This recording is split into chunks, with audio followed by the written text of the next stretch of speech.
সমসাময়িক প্রেক্ষাপটে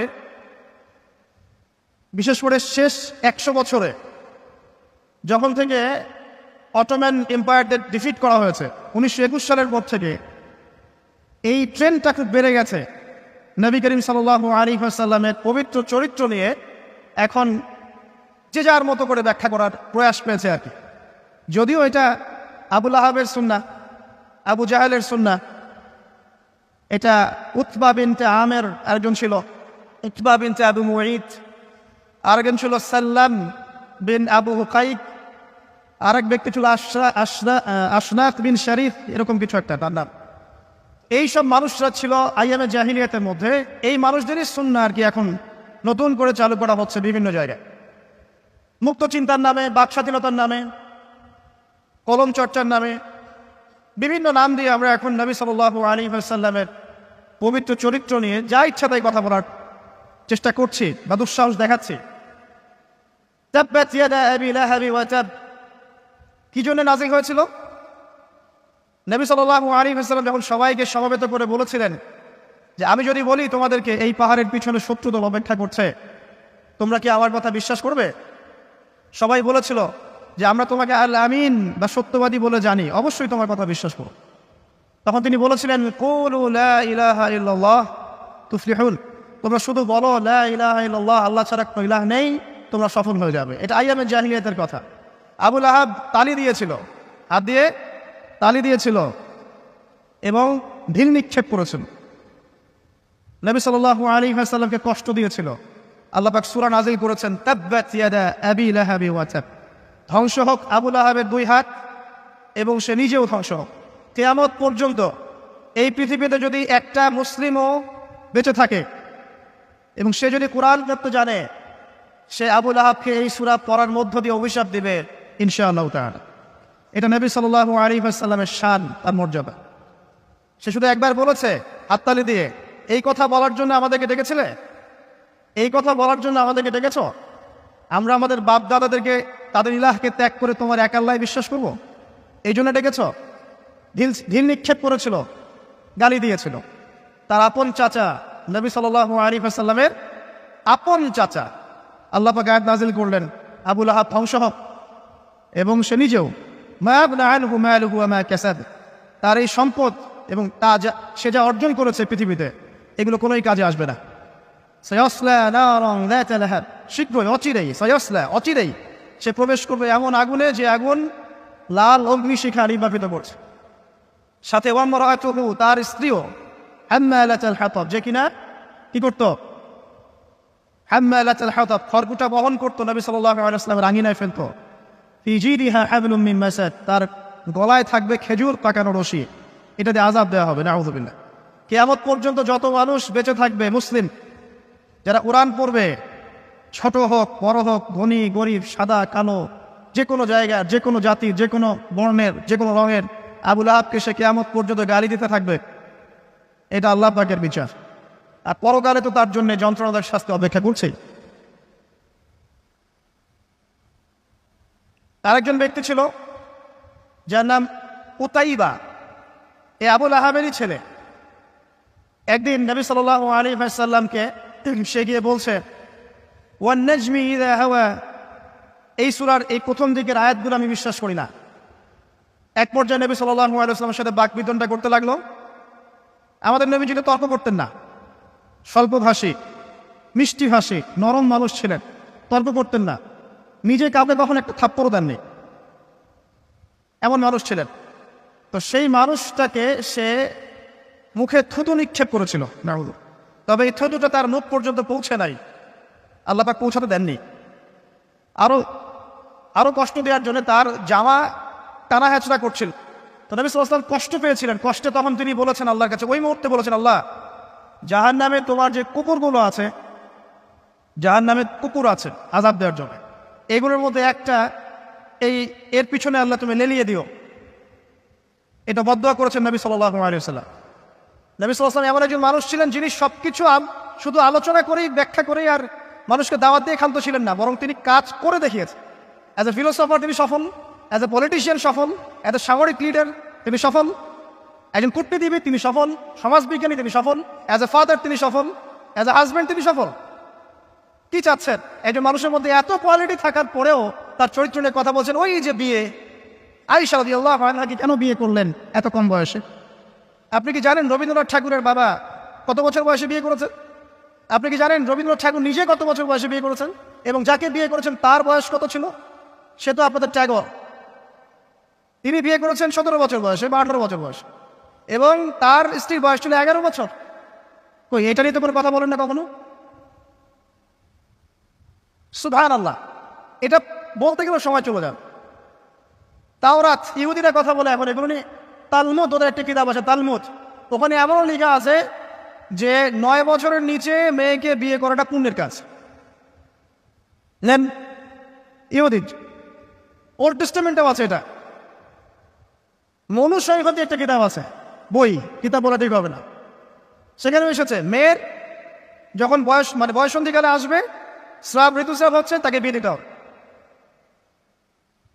আমরা রামায়ণ পড়েছি, একটু জিজ্ঞাসা করবে ওদেরকে বিনয়ের সাথে, আচ্ছা আমাকে কাইন্ডলি বলেন রাম আর সীতার যখন বিয়ে হয়েছে সীতার বয়স কত ছিল? যদি সে অনেস্ট হয়ে থাকে তাকে অ্যান্সার করতে পারে। কত বছর বলেন? কত বছর? 7 বছর। নেন এবার বহুকে হয়নি কথা বলছেন। আপনাদের অবতারদের হিস্ট্রি ঘেটে দেখেন কতটা করে বিয়ে করেছে, কি বোঝাতে যাচ্ছে। মানে একটা মানুষের চরিত্র ব্যাখ্যা করার জন্য একটা অপশন, সেটা হলো মেয়ে, নারী, ওইটাতে টান দিলেই মানে চরিত্র কালার পাওয়া যায়। সবচেয়ে বড় কথা শোনেন, হাদিসটা সহিহ বুখারীতে এসেছে, কিন্তু সবচেয়ে বড় কথা হচ্ছে অনেক স্কলার মুসলিম বিশ্বের, তারা কিন্তু এর সাথে অনেক সময় দ্বিমত পোষণ করেছেন যে সত্যিকার অর্থে আয়েশা রাদিয়াল্লাহু আনহার বয়স তখন 9 ছিল কি না। এটা নিয়ে অনেক কথা আছে, আমি শুধু না, অনেকেই কথা বলেছেন। হিস্ট্রি ঘেটে দেখেন, অনেক আলেম কথা বলেছেন। কেউ বলেছেন তখন বয়স ছিল 15, কেউ বলেছেন 17, কেউ বলেছেন 18। একজন তো গাণিতিক হিসাব মিলিয়ে দেখিয়েছেন যে বয়স ছিল তখন 18। আর একটা কথা আসলেই চোখ বন্ধ করে এটাকে হজম করে নিয়ে আমরা এটাকে ডিফেন্ড করার চেষ্টা করি। সুবহানাল্লাহ, বাদ দেন, ওইদিকে যাচ্ছি না। আমরা এই বিষয়গুলোকে নিয়ে তর্ক করার জন্য খুতবার আয়োজন করছি। তার চরিত্রের যে মৌলিক বিষয়গুলো, এগুলো সমাজের সামনে উপস্থাপন করাটা মূল উদ্দেশ্য। আমি 3টা পয়েন্ট বলেছি, আরেকটা পয়েন্ট বলছি শোনেন।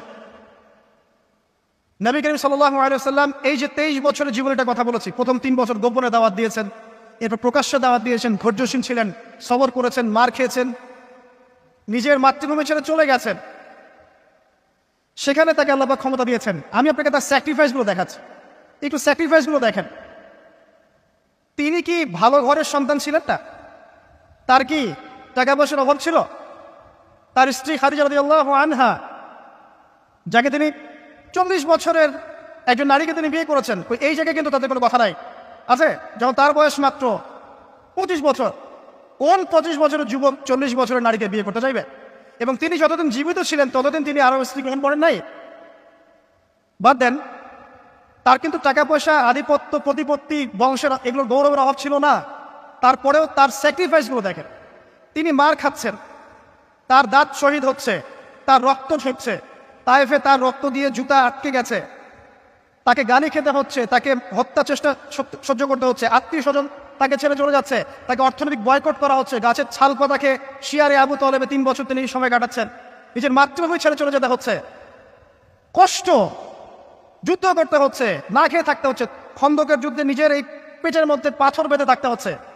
পরপর 3 দিন তার ঘরে চুলা জ্বলছে না, তার ঘরে খাবার নাই, এই খেজুরের রস খেয়ে তিনি জীবনযাপন করছেন, তার স্ত্রীদের ঘরে খাবার নাই। একজন মুসাফির এসেছে, খাবার চাচ্ছে, তিনি বলছেন দেখো আমার স্ত্রীদের ঘরে খাবার আছে কিনা। প্রত্যেকটা স্ত্রীর ঘর সার্চ করে একটা খাবার পাওয়া যায়। স্যাক্রিফাইস করছেন, ঘুম নাই, বিনিদ্র রজনী যাপন করছেন। এই যে শারীরিক কষ্ট, মানসিক কষ্ট, অর্থনৈতিক কষ্ট, দেশ ত্যাগ করা, এই যে কঠিন সবর সংগ্রাম মুজাহাদা, তার স্বার্থটা কি আমাকে বল, তার কি স্বার্থ? এখানে নবী সাল্লাল্লাহু আলাইহি ওয়াসাল্লামের ব্যক্তি স্বার্থটা কোথায়? তাকে তো আল্লাহ পাক মাকামে মাহমুদ দিয়েছেন, জান্নাতের সর্বোচ্চ মাকাম আল্লাহ পাক তাকে দিয়েছেন। ইন্না আতাইনাকাল কাউসার, তোমাকে আমি কাউসার দিয়েছি, সম্মান দিয়েছে, মর্যাদা দিয়েছে। আলাম ইয়াজিদকা ইয়াতীমান ফাআওয়া ওয়া ওয়াজাদাকা দাল্লান ফাহাদা ওয়া ওয়াজাদাকা আইলান ফাগনা। আছে না সূরা? আলাম নাশরাহ লাকা সাদরাকা ওয়া ওয়াদা'না আনকা ওয়িজরাক আল্লাযী আনকাযা যাহরাক ওয়া রাফা'না লাকা যিকরাক। তার জিকির, তার স্মরণকে সম্মানিত করা হয়েছে। সারা দুনিয়ার মানুষ তার নাম শুনলে সাল্লাল্লাহু আলাইহি ওয়াসাল্লাম পড়ে। প্রত্যেকটা মুসলিম এই উম্মতে মুহাম্মাদের মধ্যে, মুসলিম বা নন মুসলিম, হুয়েভার হি ইজ, তার মৃত্যুর পরে তার চেহারা তাকে দেখানো হবে, বলা হবে এই ব্যক্তিকে যাকে তোমাদের কাছে পাঠানো হয়েছে। তিনি আমাদেরকে ভাই বলে সম্বোধন করছেন। তিনি বলছেন, কাশ আমি আমার ভাইদেরকে দেখতে পেতাম। সাহাবীরা বলছেন, আমরা কি আপনার ভাই নই? তিনি বলছেন, না, তোমাদের পরে যারা আসবে আমাকে না দেখেই বিশ্বাস করবে এরা আমার ভাই।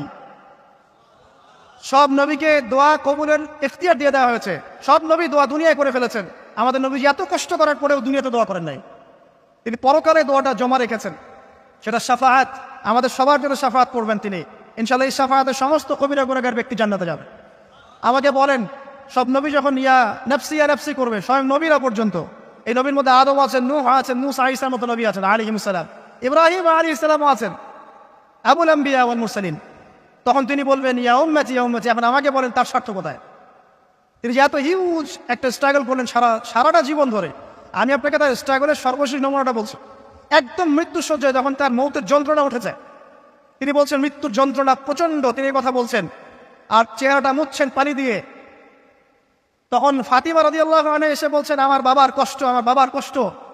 আর ফাতিমা রাদিয়াল্লাহু আনহাকে তিনি কানে কানে একটা কথা বললেন। ফাতিমা রাদিয়াল্লাহু আনহা হাসতে শুরু করলেন। তখন আয়েশা রাদিয়াল্লাহু আনহা পরে জিজ্ঞাসা করেছিলেন যে, কি বলেছে তোমাকে তোমার বাবা? তিনি বলেছিলেন যে, আমাকে আমার বাবা বলেছে যে এই যন্ত্রণা তার ইন্তেকাল হবে। তখন আমি কাঁদতে শুরু করলাম। তারপরে আমাকে তিনি বললেন, আমার পরিবারের মধ্যে তুমি সবার আগে আমার সাথে দেখা করবে জান্নাতে। তখন আমি হাসতে শুরু করলাম। এই জায়গায় একটা ঘটনা ছিল, সেটা হলো যখন তিনি প্রচন্ড কষ্ট করছেন মৃত্যুর যন্ত্রণায়, ফাতিমা রাদিয়াল্লাহু আনহা তিনি বলছেন, আমার বাবার কষ্ট। নবী সাল্লাল্লাহু আলাইহি ওয়াসাল্লাম বলছেন, শোনো ফাতিমা, লিসেন, এই স্টেটমেন্ট আপনি ভালো করে শোনেন এবং মন থেকে উপলব্ধি করার চেষ্টা করেন। তিনি বলেছেন, হে ফাতিমা, আজকের পর থেকে তোমার বাবার কোনো কষ্ট থাকবে না। আমার কথা বুঝতে পারছেন না? আজকের পর থেকে তোমার বাবার কোনো কষ্ট থাকবে না, মানে আজকে তিনি জান্নাতুল ফিরদাউসে চলে যাবেন। এই যে 23 বছর তিনি ছিলেন নবী হিসেবে, প্রতিটা দিন রাত তাকে দিনের জন্য কষ্ট করতে হয়েছে। শারীরিক কষ্ট, মানসিক কষ্ট, খাদ্যের কষ্ট, বাসস্থান। আচ্ছা, আমরা তো অনেক কথা বলি অনেক নেতাদেরকে নিয়ে, অনেক দার্শনিক, বিজ্ঞানী, সমাজবিজ্ঞানী, ফিলোসফার, বুদ্ধিজীবী ইত্যাদি। আমাদের যা আছে আমরা একটু মিলাই। নবী সাল্লাল্লাহু আলাইহি ওয়াসাল্লামের কি ছিল? এই মহান নেতা যিনি সারা জীবন কষ্ট করলেন, শেষে ফাতিমা রাদিয়াল্লাহু আনহাকে বলছেন, আজকের পর কোনো কষ্ট থাকবে না, আজকেই শেষ, সব কষ্ট আজকেই শেষ হয়ে যাবে। এই ব্যক্তির কি বাড়ি ছিল ডুপ্লেক্স? এই ব্যক্তির কতটুকু জমি ছিল? এই ব্যক্তি কতটুকু খাবার খেয়েছে প্রত্যেক দিন? এই ব্যক্তির কয়টা আলিশান জামা ছিল আমার মতো আপনার মতো? এই ব্যক্তির কত ব্যাংক ব্যালেন্স ছিল? এই ব্যক্তির কি ছিল দুনিয়াতে? দুনিয়ার জীবন চলার জন্য তার ঘরে কি ছিল? আসলে আমাদের প্রত্যেকের ঘরে যা আছে, নবী সাল্লাল্লাহু আলাইহি ওয়াসাল্লামের চেয়ে বেশি সম্পত্তি আছে। এই হিউজ স্ট্রাগল তিনি করলেন কার জন্য, মানে কাদের জন্য? তিনি পেলেনটা কি? এক কথায় উত্তর হচ্ছে, এই কষ্ট তিনি করেছেন উম্মতে মুহাম্মাদির জন্য। আফসোস, দুর্ভাগ্য যে আজকে উম্মতে মুহাম্মাদির মধ্যে এক শ্রেণীর মানুষ তার চরিত্র নিয়ে কথা বলে, দুঃসাহস করে, লজ্জায় তাদের মাথা হেড হয়ে যায় না। লজ্জা থাকতে হয় মানুষের মধ্যে। তো ধরেন কেউ একজন আপনার প্রতি এহসান করেছে, অনেক উপকার করেছে আপনার, আপনি যদি তাকে নিয়ে ভালো মন্দ কথা বলা শুরু করেন, বুঝতে হবে আপনার নির্লজ্জ প্রকৃতির মানুষ, আপনি লজ্জাই নেই আপনাদের। আপনি একজন মানুষের কাছে এহসান বোঝার, সে আমার জন্য কত পরিশ্রম করেছে, আপনার তো তার পা ধরে দেওয়া উচিত। সাহাবায়ে কেরাম রাদিয়াল্লাহু আনহুম এই কাজটাই করতেন এবং তারা আল্লাহ এবং তার রাসূলকে আপন মনে করতেন। কোনোদিন তার কাছে গিয়ে কোনো হাত চেপে দিয়েছে, কখনো ফিরে আসে নাই খালি হাত। কোনোদিন কেউ দান চেয়েছে, তিনি ফিরিয়ে দেননি। একদিন নামাজে দাঁড়িয়েছেন, ইকামত হওয়ার পরে আবার বাসা চলে গিয়েছে। সাহাবীরা অবাক, কি ব্যাপার? একটু পর ফিরে আসলেন, বললেন, আমার কাছে কিছু দিনার ছিল, এগুলো সাদাকা করে দিয়ে তারপরে নামাজে দাঁড়ান।